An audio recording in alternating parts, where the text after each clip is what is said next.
اقبال کی فارسی ہے، پرشین ہے، وہ میسج جو ہے اس میں بنیادی طور پہ کیا فرد کے علاوہ کوئی اجتماعی اس کا بھی جاتا ہے، یا اللہ سے خاص طور پہ لگاؤ کے لیے اللہ کے ساتھ اٹیچمنٹ ہوگی تو آپ کو کامیابی اور آپ کو فتح نصیب ہوگی؟ اس لیے کہ وہ ایکسپینڈ تبھی ہوگا جب ہم صرف اپنی ذات میں گم رہیں گے، تو پھر ہم آگے نہیں جا سکتے. اقبال نے کہا کہ نارزد عشق خونین جگری پیدا شد، حسن لرزید کے صاحب نظری پیدا شد. اس نے کہا عشق نے نعرہ لگایا کہ کوئی خونین جگر پیدا ہو گیا، کوئی دل والا پیدا ہو گیا. حسن لرزید کے صاحب نظری پیدا شد، اور حسن کانپ اٹھا کہ ایک صاحب نظر پیدا ہو گیا.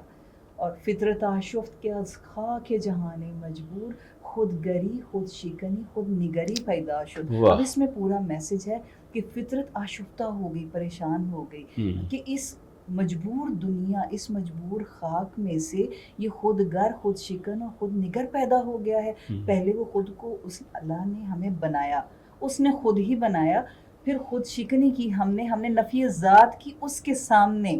ہم نفی ذات نہیں کہیں گے تو ذات تک نہیں پہنچیں گے. اور پھر خود نگر بن گیا، یعنی اپنے آپ کو اس نے دیکھ